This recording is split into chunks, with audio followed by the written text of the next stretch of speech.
Hola, ¿cómo estás? Mi nombre es Fabián Razo, soy parte del equipo de trabajo de Trafomex y en esta ocasión vamos a revisar el tema de qué es y cómo funciona un relevador de control eléctrico. Vamos a revisarlo. ¿Qué es un relevador de control?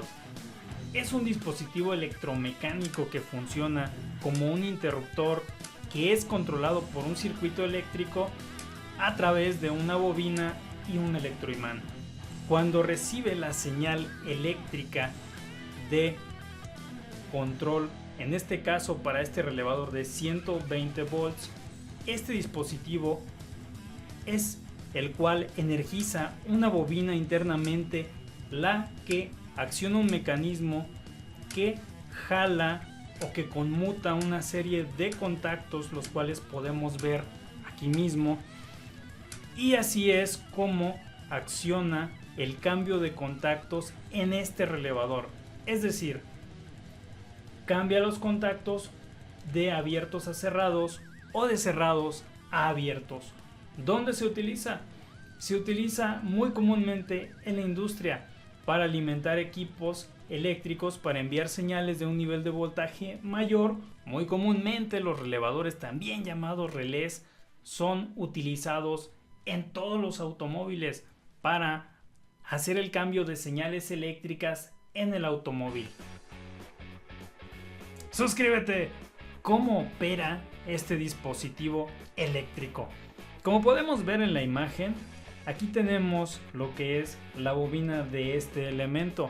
Al tener esta bobina en el número 1, quiere decir que la alimentación la tenemos de 1 a 3, es decir, que nuestra bobina está alimentada por 1 y por el número 3, por la entrada 1 y por la 3.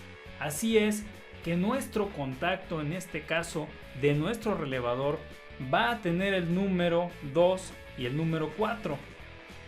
En este caso en específico, para este recuadro que podemos ver, para esta imagen, tenemos que el contacto es normalmente abierto.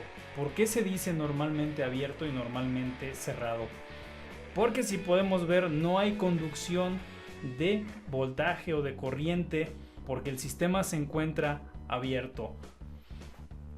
Cuando nosotros accionamos este elemento, cuando le inyectamos un voltaje que alimenta su bobina, que debe de ser el voltaje establecido para ese elemento, en el caso de un relevador de 120 volts tenemos que inyectarle 120 volts.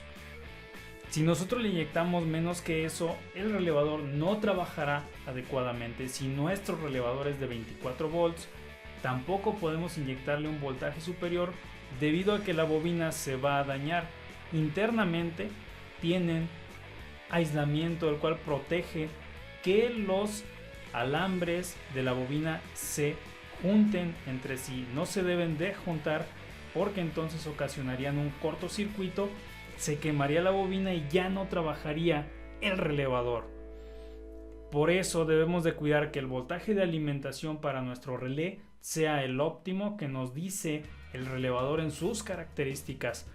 Cuando alimentamos a través del 1 y del 3 un voltaje establecido, el contacto cambia de abierto a cerrado, como lo podemos ver en la imagen, y eso nos ayuda a que se transmita la energía eléctrica que pasará a través del cable marcado con el número 4 de la terminal o el pin marcado con el número 4 hacia el número 2, pasando a través del contacto que ya cerró porque la bobina ya se encuentra energizada.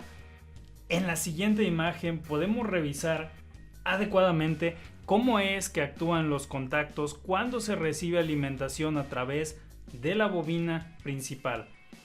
Nosotros podemos ver que la bobina se encuentra marcada con el número 1, la cual cuando se acciona, cuando es energizada, jala por medio de su electroimán a esta pieza que hace que los contactos móviles se actúen.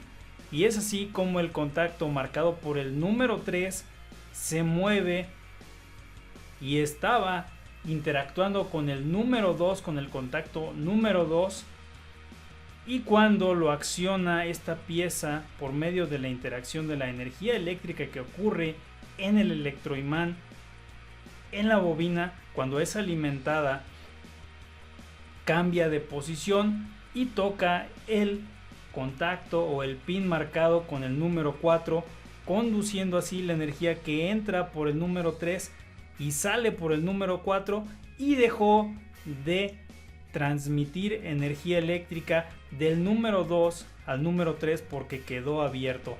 Es decir, entre el número 2 y el número 3 tenemos contactos normalmente cerrados que abren cuando la bobina se energiza, y entre el número 3 y el número 4 tenemos contactos abiertos que cierran cuando la bobina se energiza.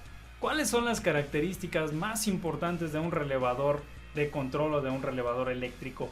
En este caso, para este relevador en particular, lo que debemos de cuidar es su nivel de voltaje, el cual para en específico es de 120 volts para su bobina, y para los contactos estos pueden manejar en este dispositivo, en esta base, hasta 10 amperes. Podemos conmutar cargas de hasta 10 amperes de corriente alterna y de 250 volts para la base. Para lo que son los contactos también debemos de conocer su diseño original. En este caso tenemos dos juegos de contactos que pueden ser normalmente cerrados, y en esta imagen podemos ver a continuación lo que es la simbología de una bobina o de un relevador que nos podemos encontrar nosotros, ya sea en la simbología ANSI o en la IS, que son las más comunes y que podemos encontrar en todas partes en la industria. En nuestro próximo video vamos a revisar cómo podemos probar un relevador eléctrico de control. Recuerda que debes suscribirte, comparte este contenido y deja tu comentario. ¿Qué otros temas quieres que revisemos en capacitación eléctrica Trafomex? ¡Hasta la próxima!